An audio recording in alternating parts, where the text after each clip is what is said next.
Books, books. I like books. I'm gonna read them all. Hi readers, I'm Chris. Welcome to my bookish channel where I review fantasy, Stephen King, and all sorts of books with my little furry friends. Today I'm doing my first book tag for 2023, the Rock On Metal Song book tag. I was tagged to do this video by Adam Rodriguez, and I believe this tag was originally created by Nicole's Bookish Nook, who I don't personally know, but I will link her channel and the original video and Adam in case you want to check them out. I'm really excited about this tag because I feel like I have a good group of books picked out, ones that, not all of them, but some of these I know I have never talked about before on this channel. So let's jump in with question number 1, which is Bodies by Drowning Pool. Name a book that has the highest body count. For this, I picked the Poppy War series by R.F. Kuang. I first discovered this series back in 2021, I think it was, and absolutely love it. And yes, this is a grim, dark fantasy series. It is grim dark, so that means there's lots of violence. It basically takes place in this fictional world that is kind of supposed to be like China. It's all based on Chinese like history and legends and lore.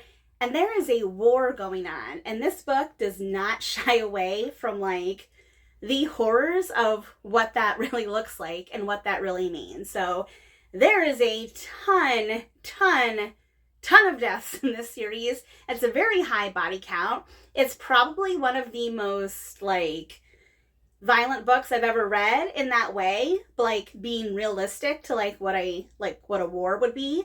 But I loved it. It's a great book because it's got great characters and it's got a great story. Question number 2 is Peace Sells by Megadeth. What's your favorite book that wraps up in a non-lasting peace after a war or rebellion? This question I had a little bit of difficulty with. Like, what does that really mean, a non-lasting peace? So I might have gone off the deep end in this, but stick with me. For this question, I picked The White Queen by Philippa Gregory. Philippa Gregory is one of my absolute favorite authors when it comes to historical fiction. She writes a lot about like Henry VIII, Tudor era England, but this book, The White Queen, actually takes place before the Tudors came to power. And without going into a whole history, let's just say that this period in England is very famous for something that's called the War of the Roses.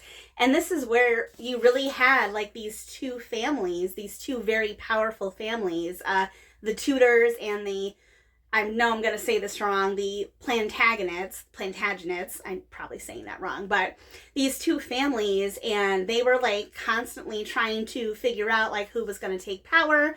Ultimately, Henry VII was the one who took power, but before that, we had the White Queen. This story is about a young girl from a common family, not royalty. She catches the eye of the king. She ends up marrying the king, but then her family has all this turmoil.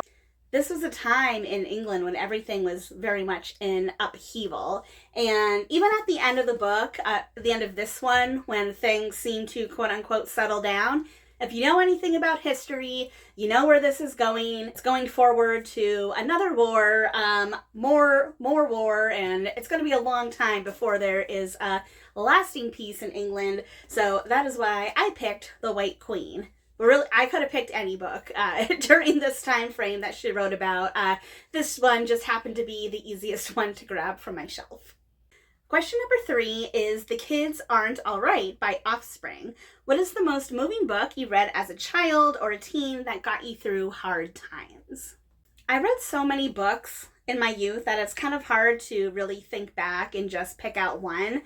But I think I found one that I haven't really talked about on this channel before, and that is The Giver by Lois Lowry. Oh gosh, it's been so long I don't even remember how to pronounce it. Yes, this book is funny. If you can tell by the size of it, it's only about the size of my hand. This book is from school. I want to say my high school, maybe? it's from my high school. It's from my high school. But I feel like this is a book that I read in my younger years, and not that I was going through a tough time, but I feel like this book was probably one of the earliest, like, I don't know, science fiction-y, fantasy, like, genre-y books that I ever read. Like, if you don't know anything about The Giver, it's like, kind of like Pleasantville, the movie, mixed with, I don't know what else. But it's a story about this young boy who lives in this town, and he gets assigned to work with this guy, this older gentleman, the Giver, in town, and he is kind of like transferring all his memories to Jonah. And Jonah starts to realize that where he lives in his town is like not what he thought it was. Let's just say that his town is very much in black and white, both literally and like figuratively, and he starts to see color, and it completely changes his world. And yes, there's a lot in here. There's some crazy rules that this society has, big government. It's got so much going on in it, and I think it was one of the earliest books that I can remember that really started to make me think like, wow, there's more out there than I realized. Question number 4 is Runaway Train by Soul Asylum. Your favorite or least favorite book that deals with running away or leaving a bad home. I'm probably going to stretch what this question is intended to be about, but my pick for this question is going to be The Pillars of Creation by Terry Goodkind. Now, this is actually the 7th book in a series. This is the 7th book in the Sword of Truth series. And I don't like this book. And here's why. Up until this point in the series, this whole Sword of Truth series is basically revolves around the story of 2 characters. Richard, this warrior slash wizard slash, I don't know, woodsman, who's like the main protagonist of the series, and then Kaylin, who is his romantic interest, who is also super powerful in her own right. And there's been 6 books in the series leading up to this one that have followed their story. All of a sudden, we get to book 7, The Pillars of Creation, and this book is not about those characters at all. It's about a new character. So we have a new character. Her name is Jensen, and she is on the run because her father is an evil, tyrannical wizard who is trying to kill her. So yes, I think that fits the definition of running away from a bad home. But I don't like this book because it's about a character that seems to come out of nowhere and like doesn't have anything to do with anything. And yes, by the end of the book, it's clear why she's there and what she has to do with the story and blah, blah, blah, blah, blah.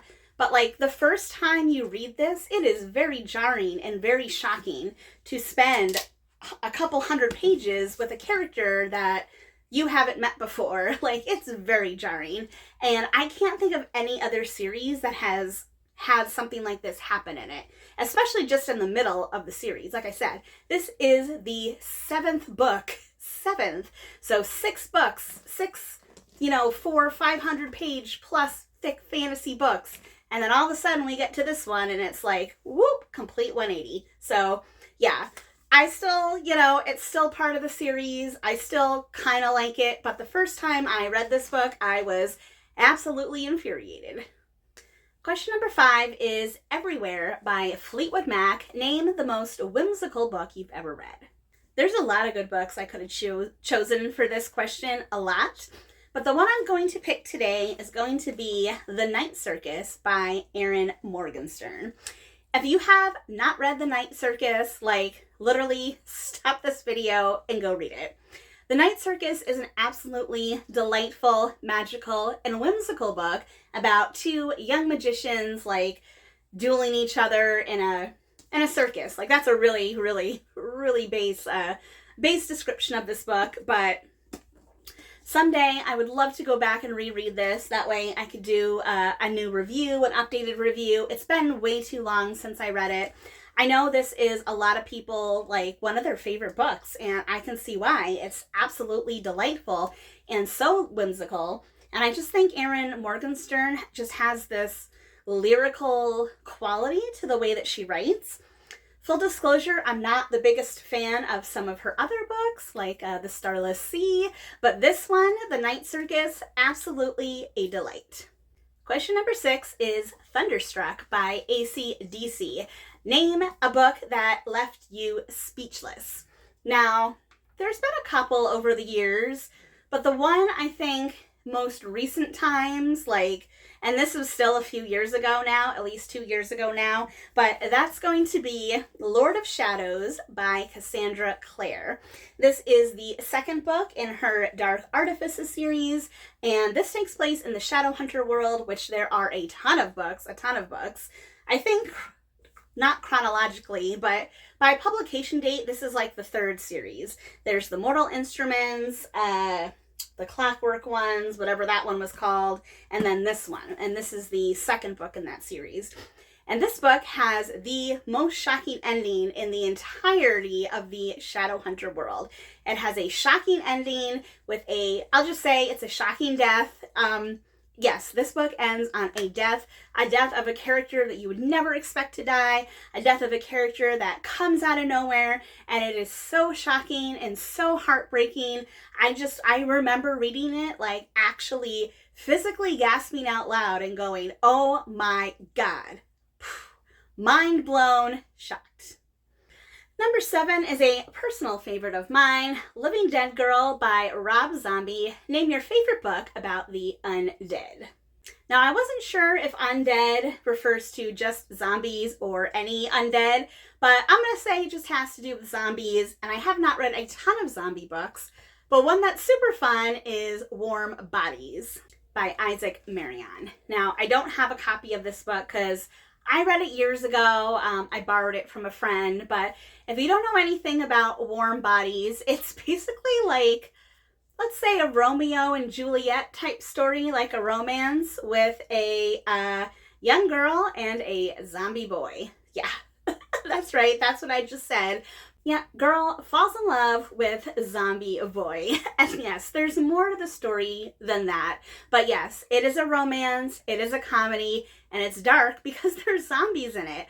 But honestly, if you've seen the movie, definitely recommend the book. If you've not seen the movie or read the book, go and read the book. It's really funny. It's fun. It's quirky. I mean, how could it not be? And I don't know, if I had to recommend one book that has to do with zombies, it's gonna be that one. Number 8 is Bohemian Rhapsody. Name a favorite or least favorite book with multiple POVs. Again, this is a great one. There's tons of ways you could go with this, and this is probably an obvious answer, but it was the first thing that popped into my mind, and that's going to be the Song of Ice and Fire, aka the Game of Thrones series. I just happen to have Dance with the Dragons because this was the easiest one to grab.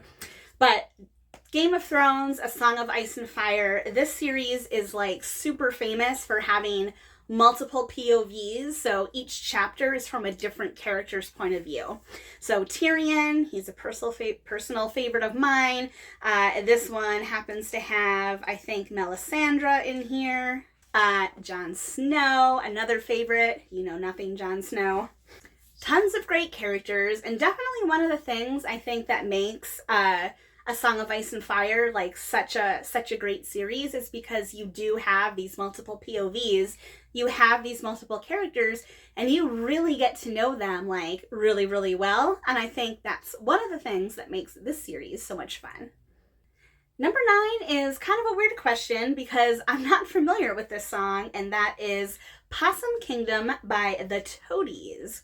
Name your favorite book set in Texas or around a pond. Yeah, that's a random question. I don't know why, but my choice for this one was easy for a book that takes place in Texas, and that's going to be Living Dead in Dallas by Charlaine Harris. If you're not familiar with this book, this is the second book in Harris's very popular Sookie Stackhouse series, aka True Blood. And unlike True Blood, which is the name of the TV show on HBO, the Sookie Stackhouse novels are actually quite silly and lighthearted. And this particular one, while most of the series takes place in a town that's in Louisiana, This one happens to take place in Dallas, Texas for a majority of the book. I can't think of any other book that takes place in Texas, so here you go. And finally, that brings me to the end to question number 10. Hey Man, Nice Shot by Filter, a book, fiction or nonfiction, that handles suicide in an appropriate way, not glamorizing or romanticizing it. Now, I could not find a book for this question. I Googled, I looked at various lists of books online. I tried to Google some things about this subject because there wasn't anything that jumped to my head. And there are a ton of books out there, I think, that do a good job handling that subject matter in an appropriate way. It's just I personally haven't read any of them, so I don't have any of them to show for that question. But if anyone has one that they want to recommend, definitely leave it in the comments section below. So now it comes the time where I have to tag some people. I don't know who's done this one or who has been tagged, so I'm going to name the first 3 people that come to my head, and if you don't hear your name and you want to do the tag, please feel free to do it. So 1, 2, 3, we'll say E.D. Lewis, Book Buds, and Bad as Rad. That is all for today's tag, so as always, if you like this video, please give it a thumbs up. If you're not already, please subscribe to my channel for more bookish stuff coming your way soon. And if you stayed to the end, now making her first booktube appearance, Lola. Lola is a stray that we brought in about a little over a month ago now, probably about 2 months, and yeah, she has not featured in a booktube video yet, but she has been on Instagram and my stories. Hopefully we'll get her in some more stuff when she feels comfortable. I think right now she's just confused as to what is going on. Huh, Lola? Okay, you can go back to bed now. All right, everyone, thanks for watching and happy reading.